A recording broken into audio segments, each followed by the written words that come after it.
So we're back with a brand new, beautiful hobby game from the OP Games. It is recommended for players 12 and up for 2 to 4 players, and they recommend once you know how to play the game about 30 minutes per play.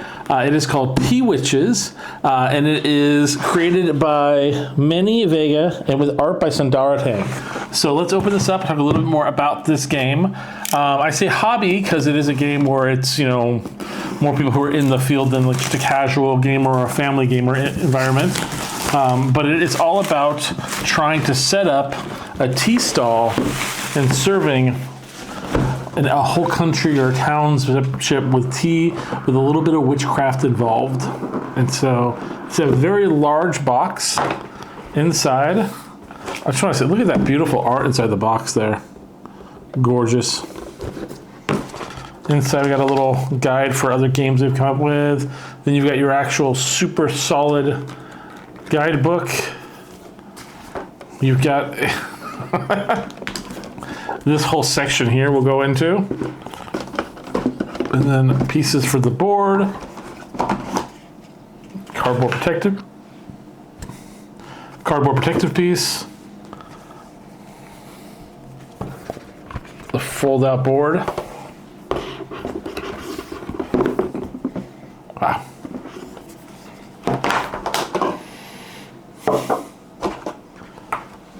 The fountain, tokens.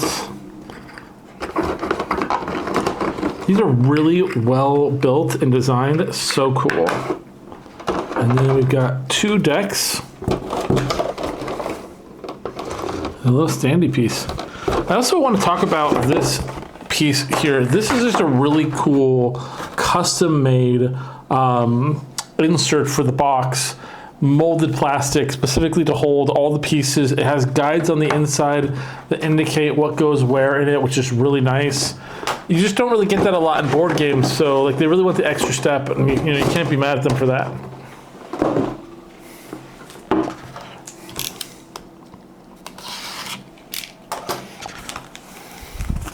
And they really wanted this protected.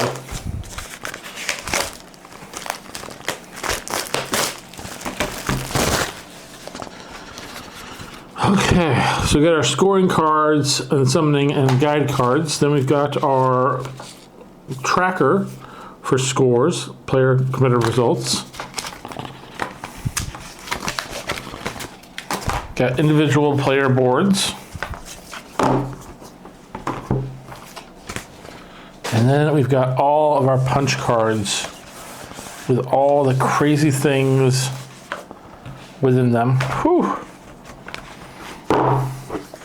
That's going to be a lot. We're going to set this board up and we'll be right back. All right, so the board is all set up here, and quite a board at that. It is got a lot going on. So first and foremost, you have the actual town square. This is where you have all the shops you can access, perform actions at through the gameplay. During the turns, you will basically be putting your little teapots here, teapups more specifically, and they will go to specific spaces to be able to enact activities as the game progresses. Doing so will allow them to perform what's on the board around the tea shop. So wherever you put it, this will say 2 actions and gain a sweet tooth.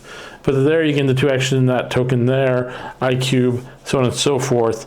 And then also being inside the shops allows you to use their special actions. For instance, when you're in the Celebrity Crush section, you can serve a celebrity here for a reward and then add them to your loyalty section on your board to collect points. So you have that ability as well as being able to, for instance, like take a tea out and add it to your teapup.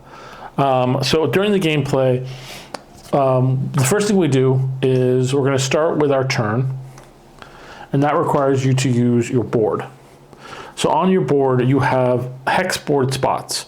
Those are places that you're going to put your witches underneath it as you draw them. So for instance, if you get your first witch, it's going to be that one right there. That one wants 2 spiced teas. And then also, because you have them, you get to add a choice of your type of topping for the tea that you'll get to add onto the card, but you don't get to claim it to add to your inventory until after you have finished your run. The next one you're going to get is this one here. They want two of that type of tea, and then they immediately gain you a loyalty spot. And then your third one that you're going to get, be that one there. Now, because they are the same coven, see the bottoms of the spots there, those are the covens, this would cause you to be hexed immediately. But because they're in the hex spots, which are right there, the hex ward spots, you're safe from having to discard them, but you would be done building up your list of customers at this point, specifically because you were hexed. But you still would get the benefits of this, so you get the 1 loyalty, which will allow you to move your tracker up 1 immediately, which you normally don't get to do until you actually serve teas. And then you would get your 2 toppings you can choose at random to place inside your area. And then if you are able to successfully serve these teas, you will gain the benefits on the top right of them. So this one, if you serve this tea, you get 2 coins. This one, you get 2 coins. This one, you get 2 loyalties. So on your turn, the player with the most witches in their lineup would be allowed to go out first, and then it would rotate, play around the board. So the first switch, you have to start the game 2 of your teapups, and you can place them in any open spot, and you can also place as many as you want in the open spots as long as they have the unlimited sign on them, which is like a little infinity. Once you do that, they can hold as many as they want. But the main thing is about getting the teas. So I need to gain 3 spice teas. So what I want to do is I want to put it onto a spice section. I want to use what I'm going to be using. So I might place one where the spice is, right here, because I already got the action I need to get the spiced. And then I might place them there just in case. And then I would want to basically use action 1 is to get some tea. And then from this point here, I can basically choose to refill as a second action on this one. As long as I've got the room for tea, which is only 1 spot on my board for now, which is right there, I can fill my tea there and then replace it with another tea there. So now at this point, I have 3 of the spiced teas, and from my items from the cards, I've got 2 toppings. Now I can use the tea directly from the teapots as long as it's only 1 use to fill the needs for my people. And then keep the tea in there as well.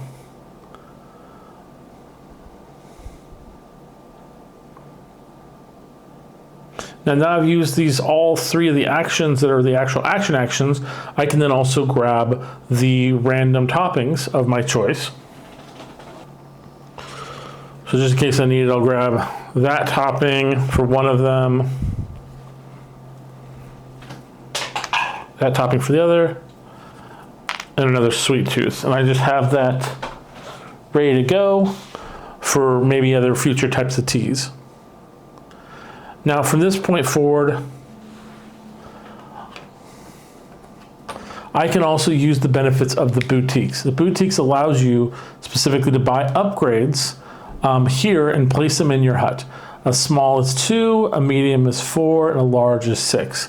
Now I've only got 3 gold to start the game. I haven't earned any currency yet from selling teas, so I can really only afford to buy 1 small item. So I will buy this small one here. It's 2 things, 2 tea hold spots. And I can place that in any one of the upgrade spots on my board. And now I have the upgraded spot to hold 2 more teas on my board during my turn to store up teas and basically keep collecting them. All right, now that I've got my tea pups out, they've collected the tea they want, I've upgraded my shop, I'm ready to actually serve some tea. So each tea pup can actually serve a tea from them to each witch without actually expending the tea. So I can literally keep my tea on my inventory and serve the tea from both these 2 pups to hit the requirements of this witch. So they're resolved, no issues. Fortunately, I don't have any of this tea, so this witch will not be served. This witch here, I can serve 1 tea from one of my pups and remove these 2 toppings to resolve this witch. And now that witch is happy. From this point forward, I will be able to gain the 2 coins from this rich reward and the 2 loyalty from this one. Remember, I was already at step 2, so I will jump forward 2, making it a 4. So as you progress forward, once you get to the end, you will get a voucher that you can use to resolve loyalty customers without needing to fill their needs, which we'll go over in a second, but then you just reset back to the end. As you're playing through, these 2 ones you successfully completed will be turned upside down and added to your loyal customer section, while this switch will be added to your discard pile from your deck that you'll deal with later.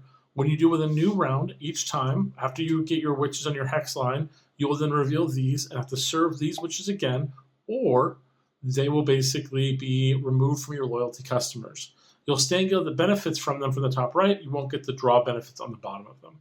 But you do get those extra, money, extra loyalty points to help kind of build up your hand as you go through. As we go to the next phase, it's called the upkeep phase. What's going to happen is your pups will return to your booth, and any tea that was within them will be discarded. However, if you have open spaces on your storage for tea, then you'll be good. Meaning we've got these 2 in the modifier here. We can hold these 2 teas and not lose any of them, which is great. From that point forward, it will go on to the next day, which we haven't talked about yet in the game. But there is a Equinox fair board with multiple days, and you'll randomly assign days to them as you go through. And each player will gain the benefits of the day cards and as they go through, and they will also have to deal with the end day results. So for instance, on the first day, you would step into Gardenalia, and each player would gain 2 of those toppings and draw a to-go card, which are going to be located over here in the basic or the 2 or the 4 option. And then at the end of the day, players can sell tea for additional gold of those 2 types that are available on there.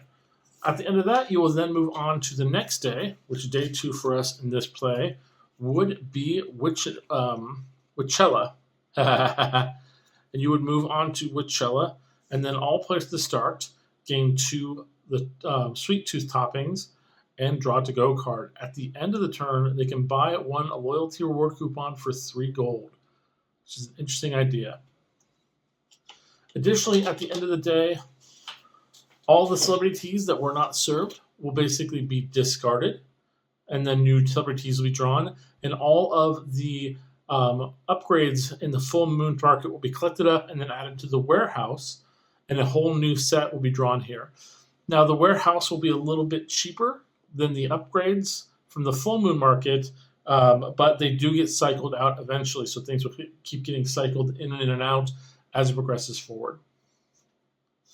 A couple things we didn't talk about. If you do go to the hex support, you can serve witches in the hex support with teas. If you don't have, you want to basically try to gain additional value from them directly, or you can purchase hexes from the board to increase or change up your hex spots on your area, because any served witch in a hex spot will also gain the benefits of the hex ward. For instance, this hex ward here gives you the benefit of an extra gold or a loyalty point, but it does cost 3 gold to buy that one. So it is a complicated game, but it's not that hard to learn it, to understand it, and to jump into it. And it is really fun. It's also really well crafted with really artful and beautiful pieces. And you really just get like a really good feel for it. I also love how the tea pups have an indent specifically for the tea. That is brilliant in their design. Now, there are other facets of the game, but you do have enough knowledge now to jump into it and play it.